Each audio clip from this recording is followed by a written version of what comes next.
Seguimos en esta tarde con nuestra serie de sermones expositivos en el libro del profeta Amós. Y yo les invito a que vayamos al libro del profeta Amós, capítulo 5.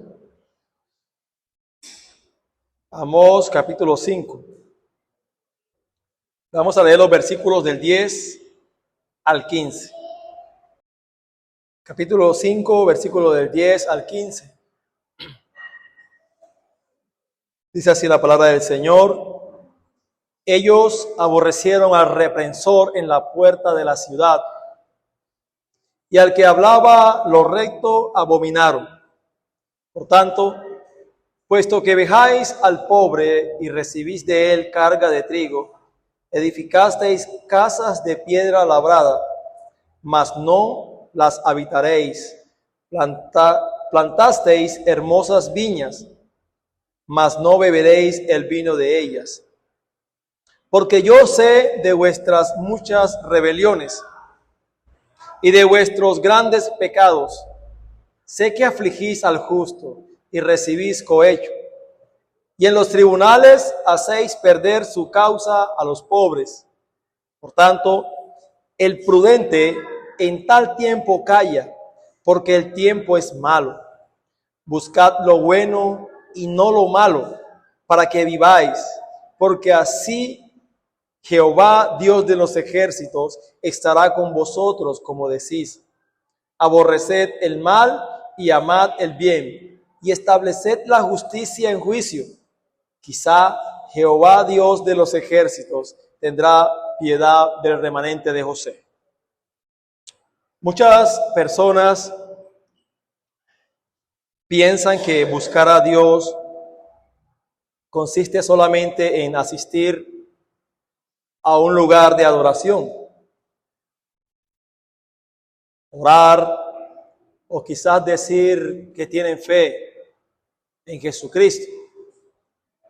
Sin embargo, en este pasaje que acabamos de leer, el Señor muestra que no se puede hablar de una verdadera búsqueda de Dios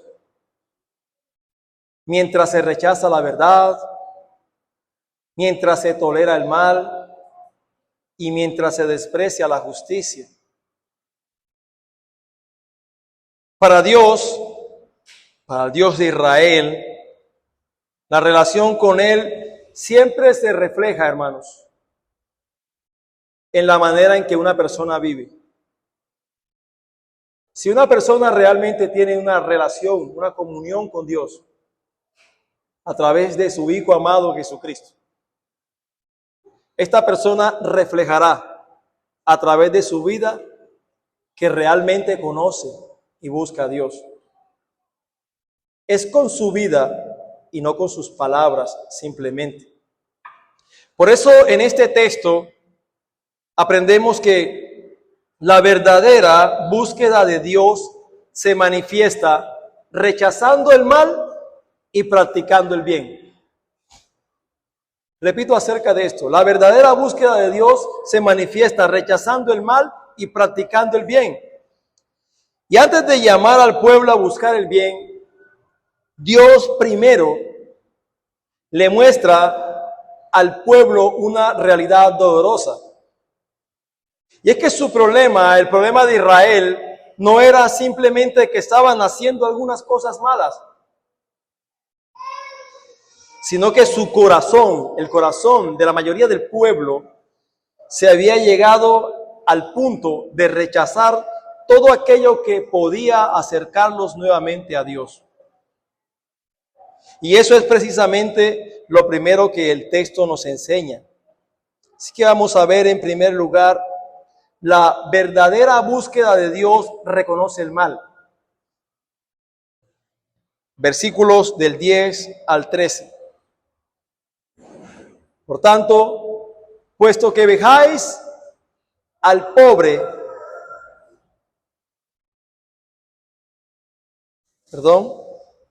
ellos aborrecieron, al reprensor en la puerta de la ciudad, y al que hablaba lo recto abominaron.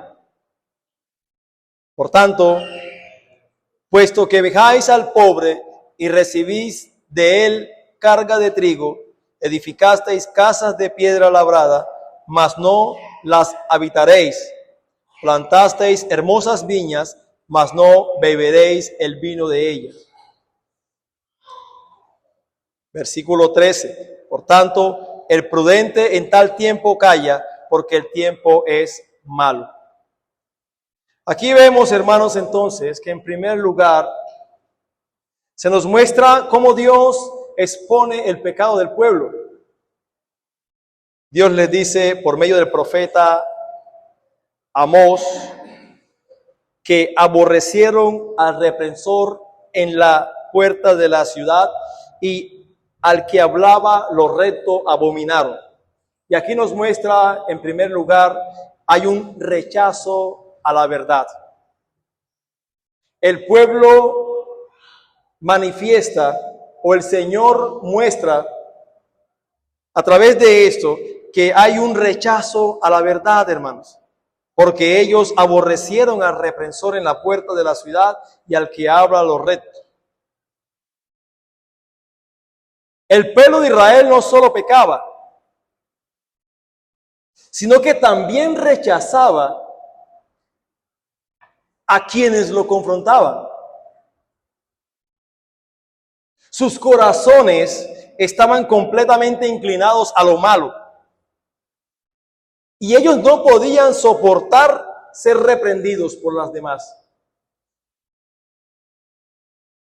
Por eso el texto, el Señor dice, ellos aborrecieron al reprensor en la puerta de la ciudad y al que habla lo recto abominaron.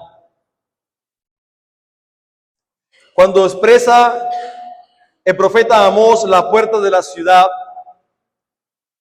era el lugar de los tribunales, era el lugar donde se administraba, por así decirlo, la justicia en medio del pueblo de Israel. Y podría ser, hermanos, que ellos fueran reprendidos por medio del ministerio de la predicación de la palabra. Es muy probable que fueran reprendidos por la lectura y la exposición de la palabra de Dios. O quizás, lo que es más común, fueran reprendidos por los mensajes que los profetas pronunciaban en nombre del Señor. Eran las maneras en las cuales el Señor hablaba a su pueblo, exhortaba a su pueblo. Es muy probable, obviamente, cuando vemos el texto, que si bien el gran grueso del pueblo de Israel habían aborrecido al reprensor y al que hablaba lo recto, esto también nos muestra que aún con toda la maldad del pueblo, habían aquellos que hablaban lo recto, aquellos que de alguna manera buscaban hablar y hacer la verdad del Señor. Habían personas allí que aún tenían temor del Señor. Y estos, al ver la actitud de muchos hombres en el pueblo de Israel, entonces muy probablemente hablaban, pero ellos, aquellos hombres, aborrecían, rechazaban a quienes hablaban la verdad de la palabra de Dios. Estos reprensores en las puertas eran reprensores por oficios, es decir, eran hombres que estaban designados allí para exponer la palabra, para guiar al pueblo. Pero ellos, aquellos que hablaban conforme a la ley y la verdad de Dios, eran odiados por aquellos magistrados corruptos, por aquellas personas líderes del pueblo. Eran odiados y los contaban como enemigos de ellos. ¿Saben por qué? Porque les decían la verdad. al decir la verdad, entonces eran aborrecidos. Y es como cuando el apóstol Pablo en el libro de Gálatas, capítulo 4, versículo 16, hablando a los Gálatas, mira el apóstol Pablo cómo le dice a los Gálatas. En Gálatas capítulo 4, versículo 16, el apóstol Pablo dice: ¿me he hecho pues vuestro enemigo por decirles la verdad? Pablo hace una pregunta, y una pregunta retórica.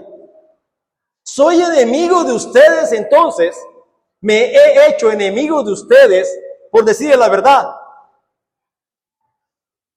Hermano, y esto pasa comúnmente. Aquellos religiosos que en verdad no tienen temor de Dios, sino que profesan una fe en el Señor, pero que realmente no aman a Dios y su palabra. Cuando hay alguien piadoso, cuando un hermano o alguien le habla la verdad de la palabra de Dios, aborrecen tanto al hombre como a la palabra que han de hablar. Son constituidos en algún sentido como enemigos de ellos, como dice el apóstol Pablo. Y para ilustrar un ejemplo mucho más acerca de esto, en Primero de Reyes, capítulo 22, capítulo 8, hablando del rey Acab. El rey Acab hacia el profeta Micaías, en Primero de Reyes, capítulo 22, versículo 8. Dice así la palabra del Señor: el rey de Israel respondió a Josafat: aún hay un varón por el cual podíamos consultar a Jehová, Micaías, hijo de Imla. Mira lo que dice el rey acá: mas yo le aborrezco. ¿Y sabe cuál es la razón por la cual lo aborrecía? Porque nunca me profetiza bien, sino solamente mal.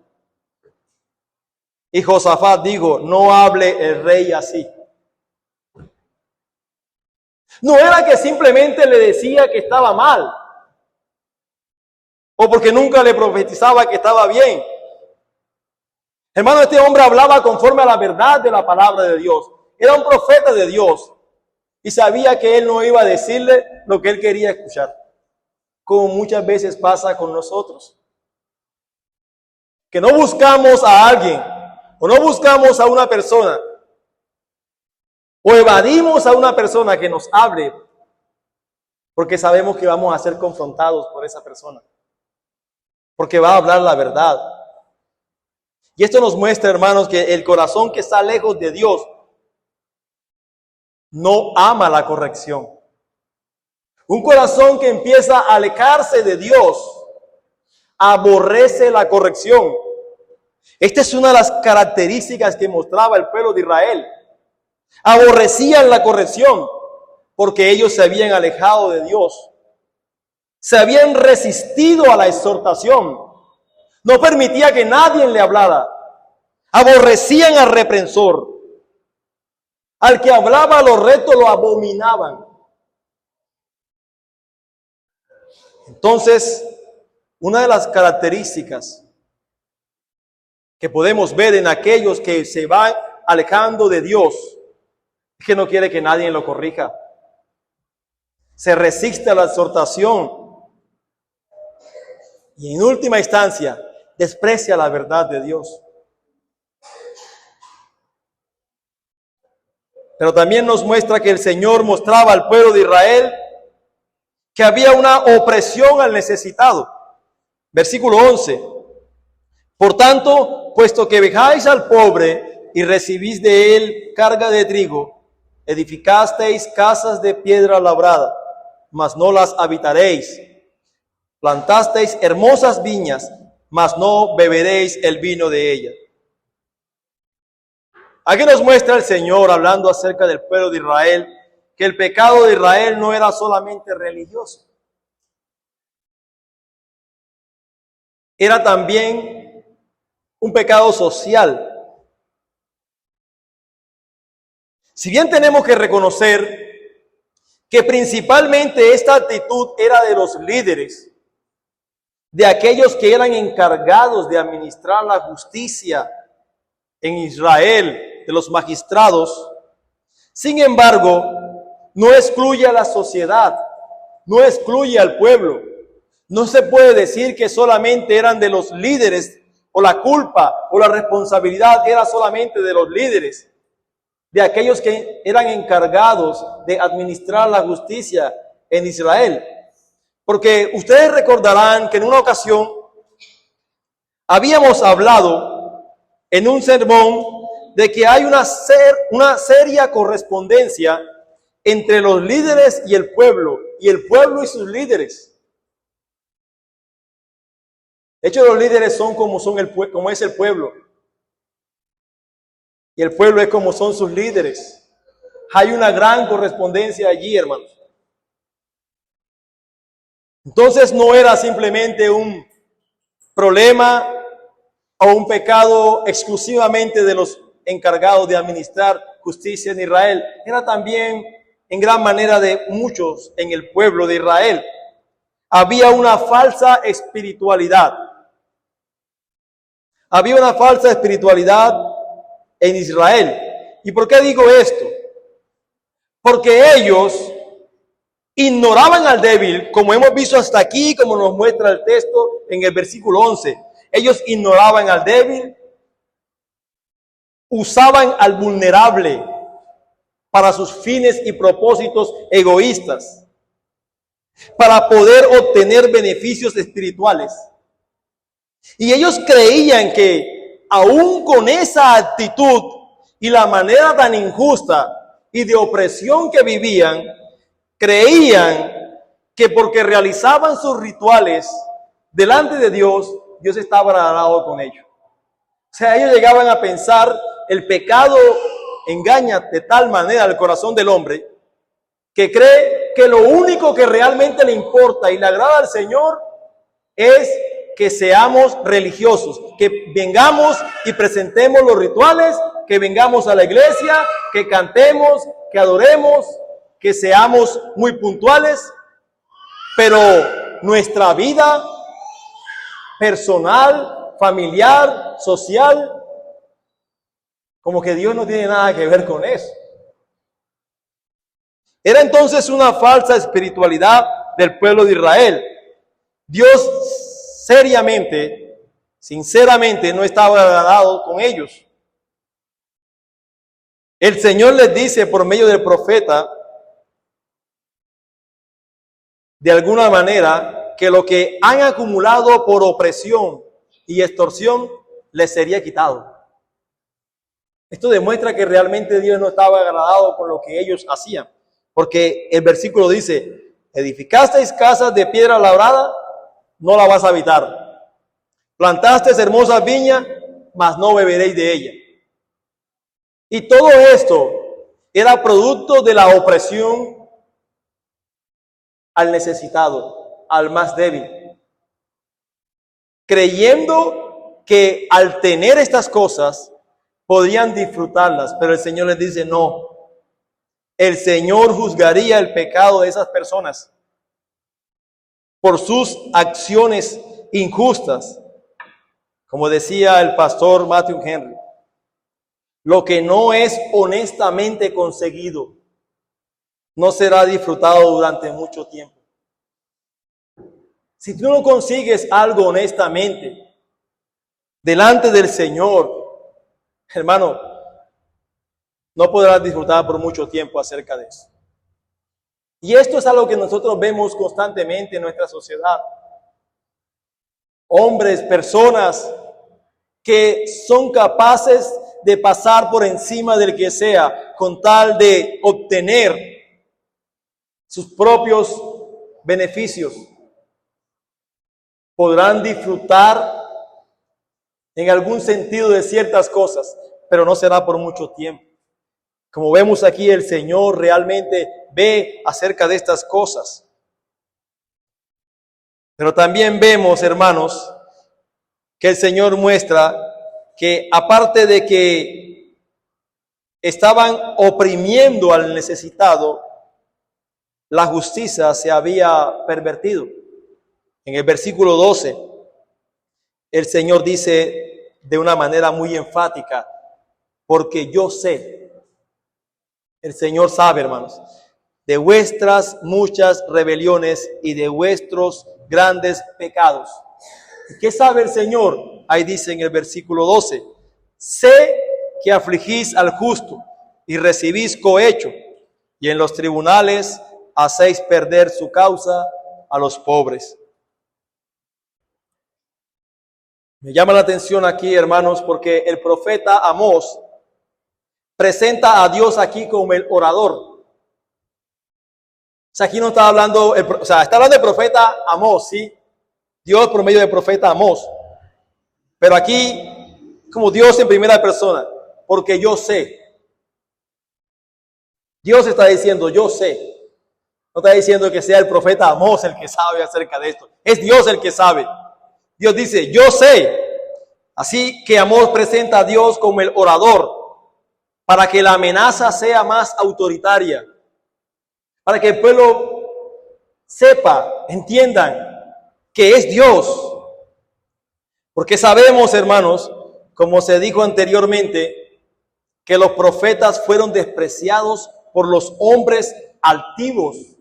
Los profetas eran despreciados por el pueblo, porque hablaban la verdad. Pero cuando Dios mismo apareció como si estuviera delante de ellos, era extraño que no les asaltara el miedo o el temor, o al menos el pueblo que escuchaba no tenían excusa para su presunción y orgullo. No hay excusa, es Dios quien está hablando y Dios está diciendo, yo sé de vuestras muchas rebeliones y de vuestros grandes pecados. Y Dios los presenta como muchas rebeliones y como grandes pecados delante de Él. Esa expresión yo sé está diciendo, o el Señor no está diciendo, más bien, Israel, yo estoy informado. Yo estoy informado de lo que ustedes hacen. Esta expresión yo sé no está diciendo eso, hermano. Sino que esa expresión es algo mucho más fuerte. Dios está diciendo, en otras palabras, yo conozco plenamente, tengo conocimiento pleno y he observado de cerca, he evaluado y tengo evidencia suficiente. Hermanos, este conocimiento de Dios es un conocimiento exhaustivo, personal y judicial.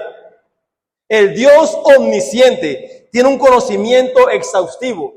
Significa esto, hermanos, que nada escapa. Todas las cosas están desnudas y abiertas delante de Él. Con esa expresión yo sé, Dios está diciendo, yo tengo un conocimiento exhaustivo. Nada podrá escapar delante de mí. Nada puede escapar de mi presencia. Sé de sus muchas rebeliones y de sus grandes pecados.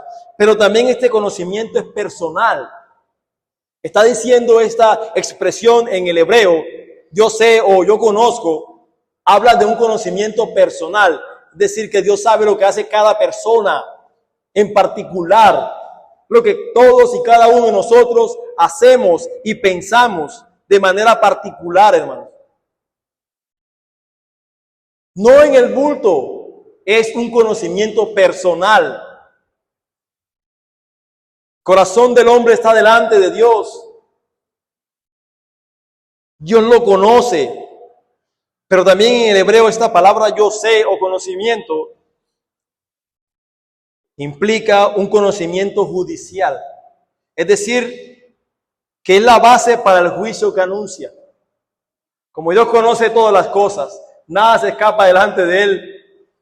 O sea, la pregunta obvia, o sea, el razonamiento lógico nuestro debería ser, si nada escapa delante de Él, si tiene conocimiento de todas las cosas, ese día el Señor, cuando te presentes o nos presentemos delante de Él, ese conocimiento que Él tiene será la base para el juicio. Y el Señor especifica aquí uno de estos grandes pecados. ¿Y saben cuál es? La perversión de la justicia.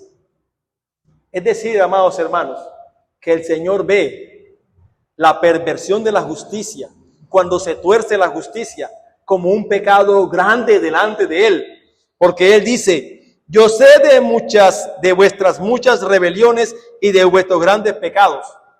¿Y cuáles son? Dice: sé que afligís al justo y que recibís cohechos, y en los tribunales hacéis perder su causa a los pobres. La perversión de la justicia, hermano. Lo cual, como ya he dicho antes, era principalmente de los líderes religiosos y magistrados encargados de administrar la justicia en el pueblo de Israel. Estas personas son, como dice el pastor Matthew Henry, volvieron el filo de la ley y de la espada de la justicia contra aquellos que eran inocentes. Volvieron el filo de la ley y de la espada de la justicia contra aquellos que eran inocentes. La ley no fue dada para eso, hermano. Fue antes para defender al inocente. Ellos la convirtieron para atacar a los inocentes y a los débiles. Ellos odiaban a muchos justos, porque el texto dice aquí: sé que afligís al justo. Los odiaban porque eran más justos que ellos mismos. Ellos odiaban a aquellas personas que querían andar de alguna manera en obediencia a la ley, hacer las cosas conforme a la verdad de la palabra de Dios. Aquellos justos eran aquellas personas que se apartaban del mal. Estas personas eran presa fácil de aquellos hombres que aborrecían la palabra del Señor. Recibían cohecho, evidentemente, de los ricos, no de los pobres. Ellos recibían cohecho de los ricos para favorecerlos y protegerlos. Y así oprimían al pobre, de modo que la persona que tenía dinero, no importa cuál fuese la causa, siempre salía victorioso. De este modo, entonces, los pobres en las puertas, en los tribunales de justicia, donde debería ser administrada justicia, juicio, equidad y verdad en el pueblo, hacían perder su causa. Iban para que les administraran justicia ante sus opresores, pero llegaban allá y su causa era perdida. Por eso es que el versículo 13 dice: por tanto, el prudente en tal tiempo calla, porque el tiempo es malo. Llegó un momento, hermanos, en que el prudente sabía que estaba tan corrupto el sistema, las personas allí, que era preferible callar. El prudente es el que es espiritualmente sabio, aquel que cayó, que cuando era agraviado y perjudicado, más bien prefería guardar silencio y no quejarse ante los malos magistrados, porque realmente era inútil. A ellos no les importaba la justicia, a ellos no les importaba la verdad. Tenían un manto de espiritualidad, pero no les importaba. Pero entonces estas personas preferían más bien el prudente, el sabio, no irritarse impacientemente, esperar en Dios, confiar en el Señor. Y ciertamente Dios es un Dios que ve, que sabe y que actúa, hermanos, como dice el texto. Él sabe de estas cosas y Dios no es indiferente a las injusticias. De hecho, repito, la injusticia, la perversión de la justicia es visto delante de Dios como un gran pecado. Esta lista no es exhaustiva, pero sí muestra el Señor aquí como primero la perversión de la injusticia como un gran pecado. Es contrario a lo que es Dios. Dios, el juez justo. Así que cuando nosotros, hermanos, actuamos en injusticia, cuando nos desviamos de la justicia, de lo recto, de la verdad, estamos pecando grandemente contra Dios, hermano. Porque Dios espera que aquellos que le aman, que le buscan, que son los suyos, puedan reflejar la justicia en todas sus acciones. Pero en segundo lugar, la verdadera búsqueda de Dios rechaza el mal. Versículo 15. En su parte A. Dice, aborreced el mal. La verdadera búsqueda de Dios rechaza el mal. Aborreced el mal. Dios no solo quiere que el pecado sea identificado. Hasta aquí el pecado del pueblo ha sido identificado. Un rechazo a la verdad, opresión al necesitado, una perversión a la justicia. Sí, ya sabemos eso. Bueno, el Señor no solo quiere que sea identificado el pecado, sino que el pecado también sea abandonado. Por eso, en primer lugar, el mal debe ser aborrecido. Hermanos, el mal debe ser aborrecido.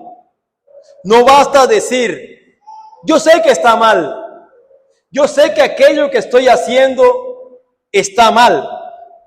No basta simplemente con reconocer que algo está mal o que estamos pecando, sino que debe ser producido en nuestro interior un rechazo al mal, un rechazo al pecado.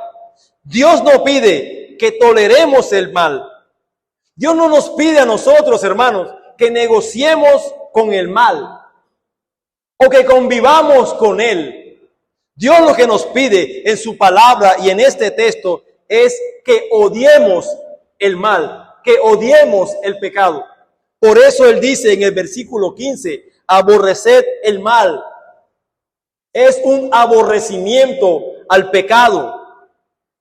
El mal debe ser aborrecido y abandonado también. Porque aborrecer implica apartarse. Usted no puede decir que aborrece algo y convive con él. Usted no puede decir, no es que yo aborrezco a esta persona, pero convive con ella. Aborrecer implica apartarse, implica abandonar. Y Dios dice que nosotros debemos aborrecer el mal, debemos aborrecer el pecado. Así que el arrepentimiento verdadero, ese arrepentimiento que es dado por el Señor, cambia la dirección.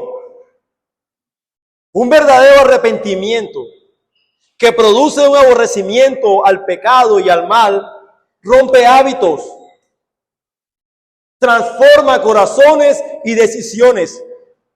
Una persona que verdaderamente se ha arrepentido conforme a la palabra de Dios, no ama el pecado, no sigue sus mismos hábitos.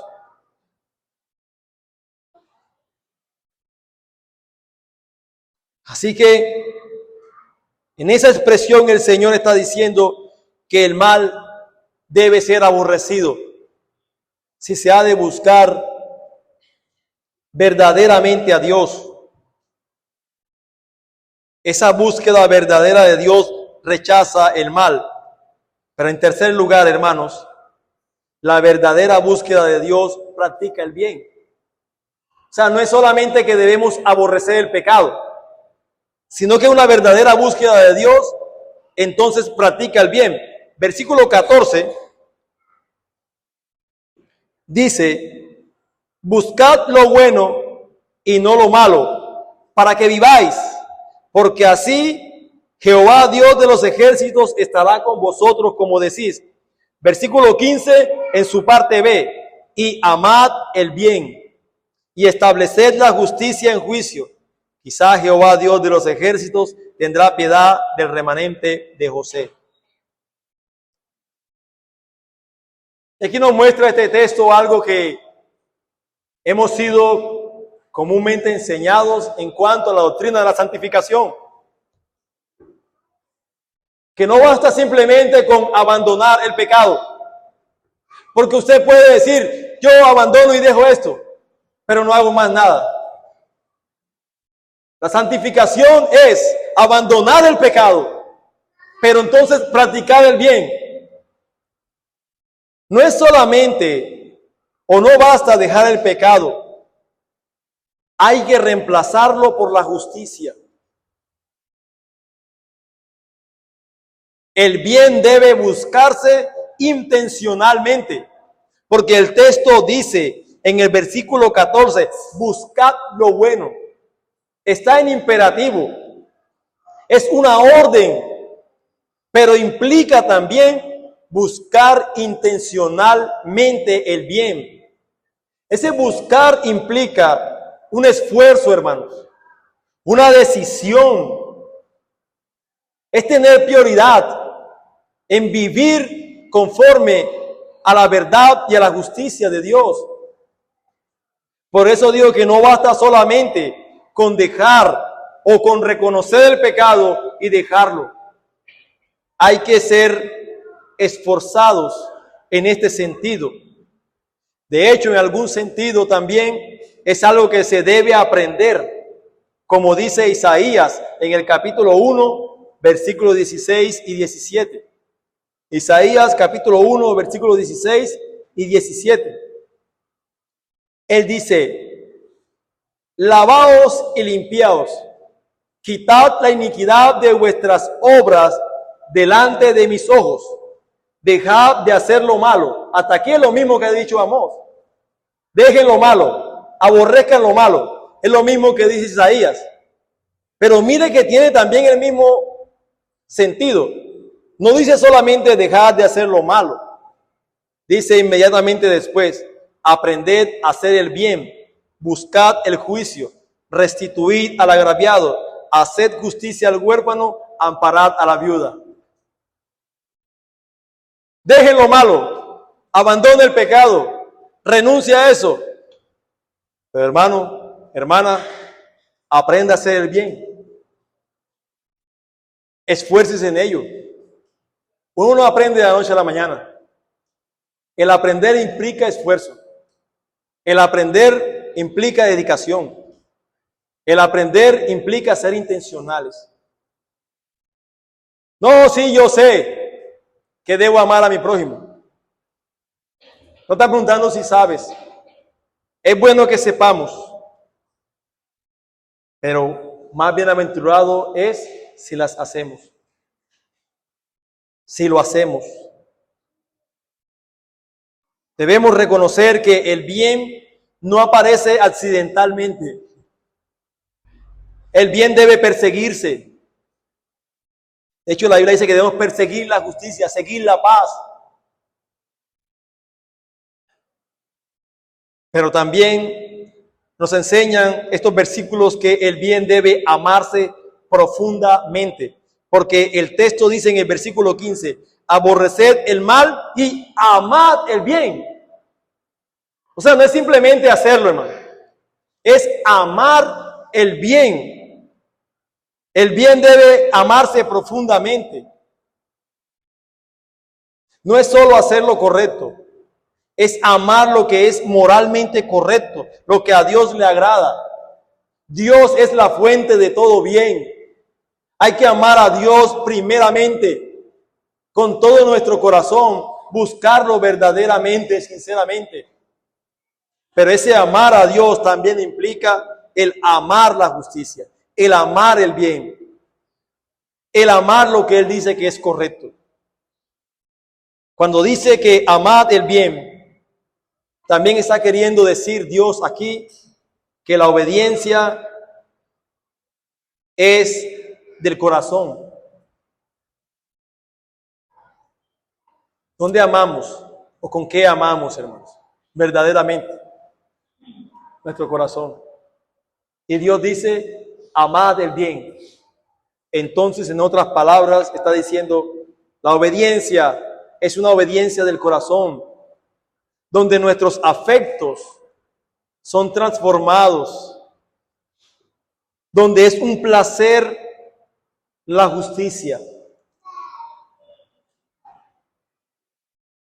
Es, en otras palabras, el Señor nos está llamando a odiar lo que Él odia y amar lo que Dios ama. Esa debe ser una premisa nuestra. Odiar lo que Dios odia y amar lo que Dios ama.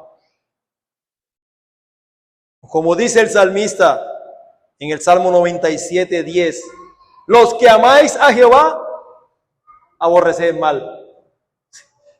Es una lógica bíblica. Quien ama a Jehová, aborrece el mal. Esa verdadera búsqueda de Dios que practica el bien debe verse reflejado. Porque nosotros podemos decir, sí, yo amo la justicia, yo amo el bien, pero me quedo solamente allí con eso. Y entonces nos muestra el versículo 15, en su parte final, que el bien debe reflejarse públicamente. Porque dice, estableced la justicia en juicio. Estableced la justicia en juicio. ¿Qué significa eso, hermano?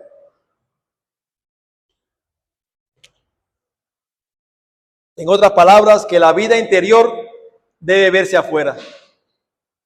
La fe verdadera, el amor verdadero a Dios, la búsqueda sincera de Dios, impacta relaciones, impacta decisiones, impacta nuestra comunidad. Se refleja el carácter de Dios.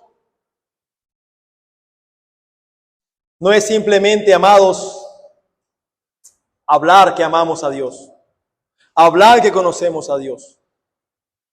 Recordemos que esto era algo muy popular de los judíos. Decían amar a Dios.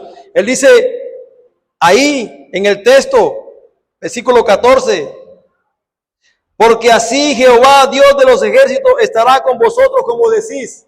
Ellos decían que Dios estaba con ellos. Pero en esa vida, hermanos, en esa manera como se conducían, Dios está diciendo, ustedes dicen que yo estoy con ustedes, pero no, realmente no es así como ustedes dicen.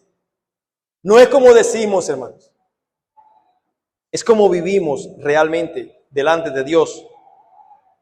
Quiero terminar con unas aplicaciones en esa hora.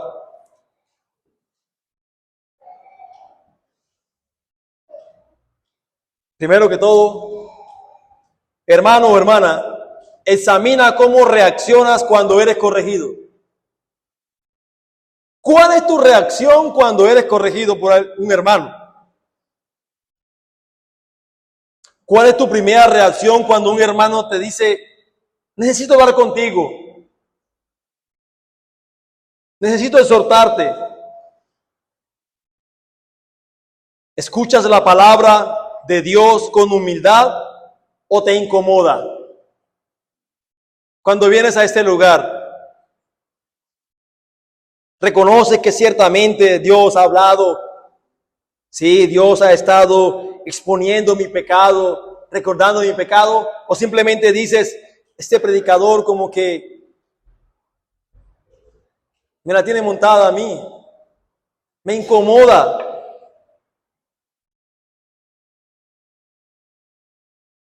Evitas a personas que te dicen la verdad. Dices, no, yo me busco más bien a aquellos hermanos o amigos que no me dicen nada. Me gusta andar con esto, ¿por qué? Porque no me dicen nada. De hecho, me apoyan más bien en mi pecado y en mi maldad. Nunca me confrontan, nunca me dicen nada. Pero con aquel hermano o hermana no, porque ese siempre me está diciendo mi pecado. Permítame decirte algo. Una iglesia sana no es la que evita la confrontación, sino que una iglesia sana es la que ama la verdad aunque nos duela. Aunque nos duela, hermano. En segundo lugar, actúas con integridad cuando nadie te ve. ¿O favoreces a unos sobre otros por conveniencia? Déjame recordarte que esa era la actitud de los líderes en Israel. Favorecían a unos sobre otros, pero no importaba la justicia, o si era verdad, o cómo pudiera glorificar esto a Dios, sino qué tanto me beneficia esto a mí. ¿Qué tanto beneficio personal tengo yo en estos asuntos? Recuerda algo, Dios no solo escucha lo que decimos, Dios observa cómo actuamos. Él observa cómo actuamos nosotros. Y aun cuando nadie te ve, aun cuando ningún ojo humano te ve, Él te ve y Él sabe cómo actuamos. En tercer lugar, el mal debe ser aborrecido. ¿Qué pecado estás tolerando, hermano? ¿Has comenzado a justificar lo que antes sabías que estaba mal? Como decía un pastor, el pecado que se tolera hoy, mañana gobierna el corazón. Ese pecado que tú toleras hoy, ese pecado que tú no le pones freno, mañana gobernará tu corazón. Esto pasaba en el pueblo de Israel. Ellos no empezaron así, ellos empezaron bien, por así decirlo.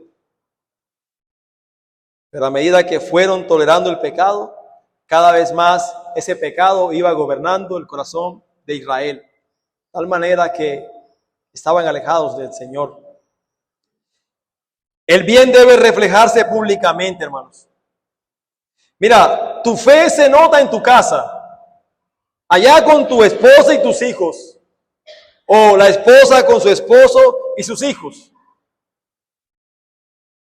Tu fe se nota en tu trabajo. Puedes saber lo que están en tu trabajo, que tú realmente eres un hombre, una mujer que teme al Señor. Tu fe se refleja en el trato con otros. Déjame decirte que una fe que no se ve en la vida diaria, una fe que no se ve en la vida diaria es una fe cuestionable. Es una fe que puede ser cuestionada. Debe verse reflejada en nuestra vida diaria. Por último, amigo, no puede haber una verdadera búsqueda de Dios que rechace el mal y que practique el bien por sí solo, ni por ti mismo. No puedes.